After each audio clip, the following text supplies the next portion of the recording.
Right, and now I'm going to invite my next guest. He's sometimes called the original Bacha of video games in India, and he is now launching a new game, 4G.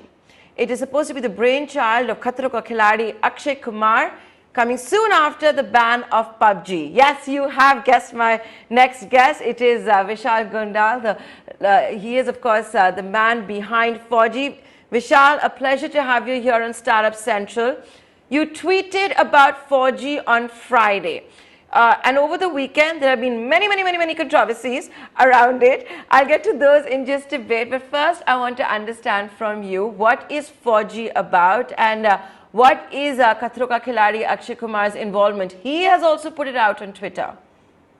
So the whole idea of Encore Games is to create gaming IP which is Indian. Right from our inception, that has really been our vision and plan. If you see today the App Store, except Ludo King, which is a proudly Indian game based on an Indian theme, all the rest of the games are mostly foreign products made in China or US or other markets. And clearly, my belief is that Indians would want to consume content and IP they associate with. That's exactly what I did in my last company, India Games, where we made games around cricket, Bollywood, and various themes. We also did the IPL game, for example. So now with Encore, which we formed in 2019 with an amazing team, Dayanidhi, who's the CEO, and an experienced set of gamers, we are creating 3 IPs. One is the action game, which you are going to see 4G launching later next month. The other is a music-based game, which is also going to be coming soon, and a cricket game. So we are working on 3 IPs. The idea clearly is to give Indians very high-quality gaming experiences with stories and themes they associate with. And that is the time when with Goki, Akshay Kumar is already our brand ambassador. So I was meeting him and I mentioned him about our action themed game. And given Akshay is so passionate about the armed forces, the police, his idea was that how could we give our kids, our gamers, first hand experience of being a soldier. And that's how he came up with the name 4G. And to add to that, he also had formed the Bharat Ke Veer Trust, which supports the martyrs' families. So not only are we creating a game based on Indian themes and what's happened with our soldiers, but 20% of our net revenue will be donated to the Bharat Ke Veer Foundation.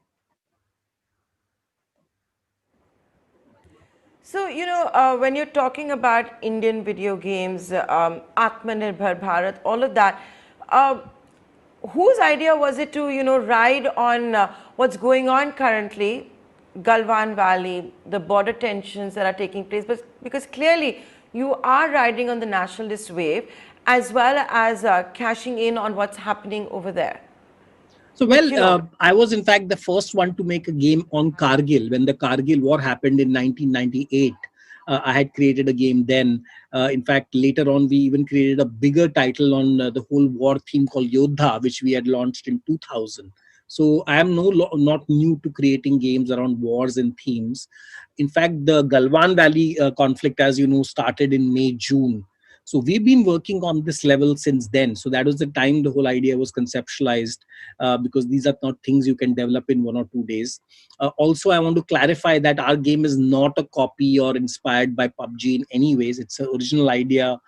In fact, the first level is going to be you experiencing being on Galwan Valley fighting with the intruders. So clearly, it's just coincidental that our announcement was kind of timed with this ban on PUBG. But like I said, irrespective of whether PUBG was banned or not banned, we would launch this game next month. So that was always the plan from the beginning. So you haven't preempted your plans ever since PUBG was banned, as well as, you've seen 220 Chinese apps being banned, and the latest list had a lot of video games, including PUBG. So you're saying that the timing of 4G, the release, is as per plan, it has not been preempted, etc. No, clearly, right. I mean, see, first of all, it requires a large team to build games. Games are not, simple to make. We have a team of game designers, level designers, artists, testers. We are using a game engine. So it is a collaborative effort of a large team of people. So it is something which takes time to build, time to develop. Certainly, it is not something which we started building yesterday after the ban was announced. It is done much earlier, and that is why you'll be seeing the product coming up.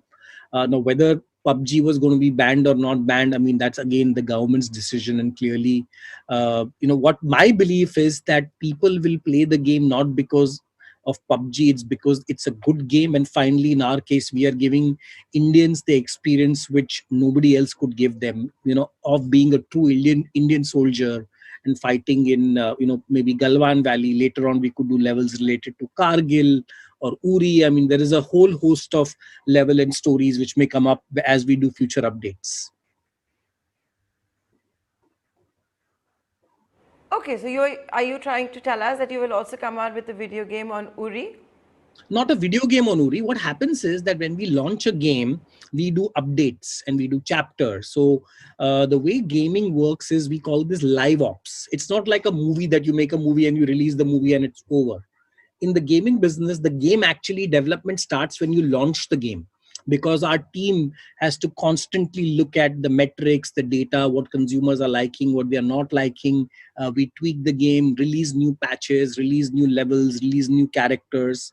So it is not a static process. It's a very dynamic process, and which is why game development is extremely expensive, and that which is why teams have to spend years.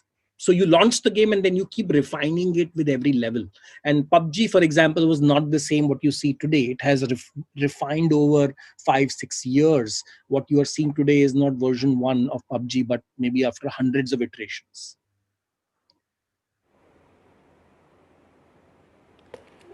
Okay.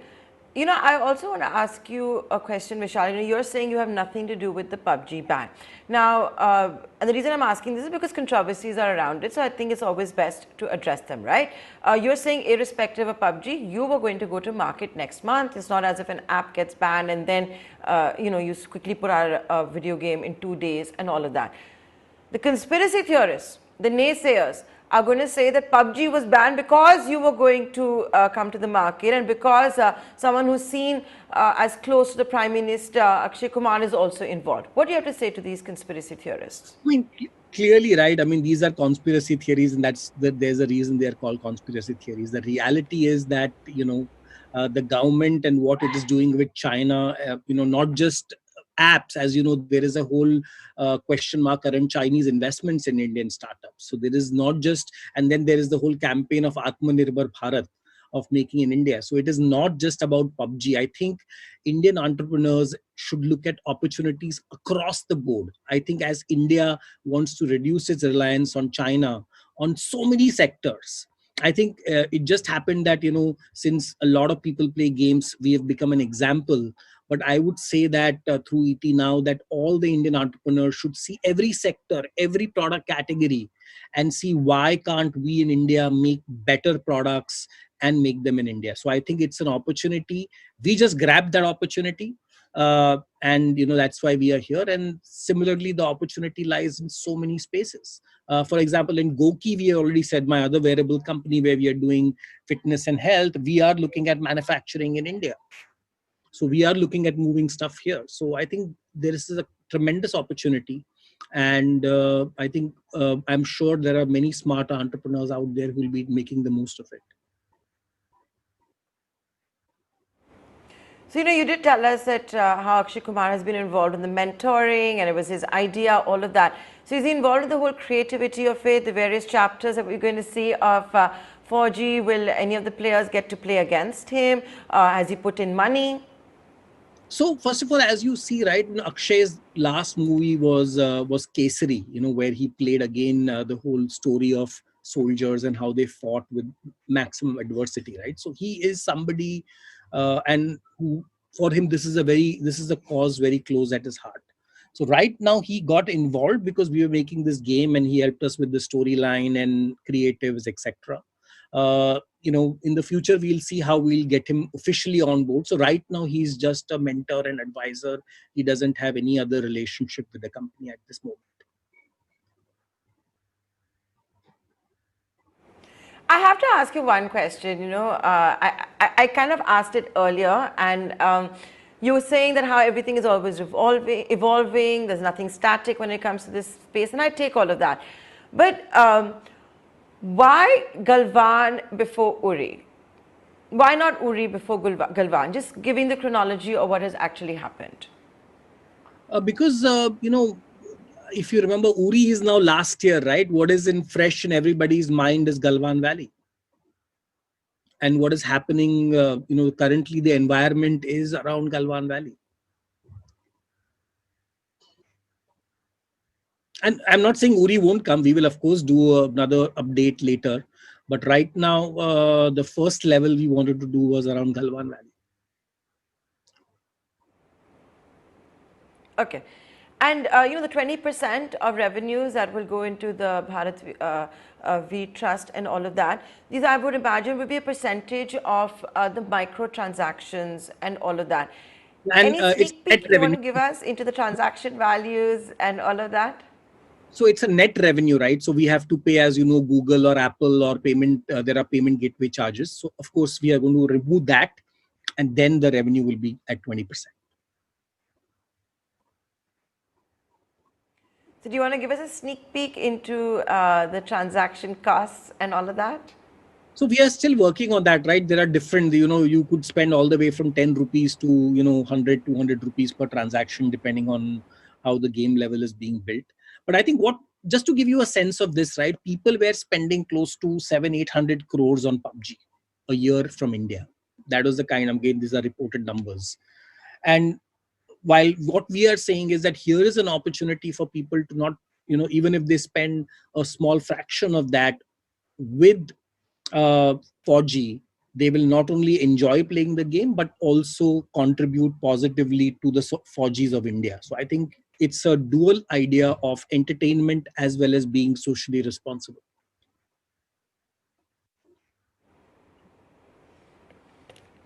$700 to 800 crore rupees of revenue that was generated from PUBG. Can I ask you, 4G, how much of the, I mean, I'm sure you'll want all 800 crores, but realistically, what is the target? How much of the market do you think you can grab? And do you think that just because you're also, it's a war game, look at the kind of sentiments that you're seeing at the moment, you'll also grow the market? So clearly, right, it's early days. We have no idea what will we do in terms of revenues. We are hoping that we should be able to do at least what PUBG is doing. That's the goal.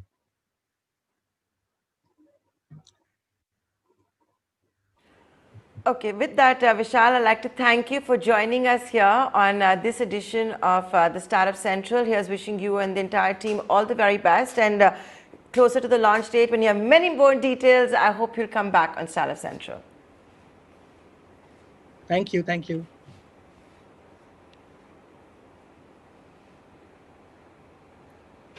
Okay.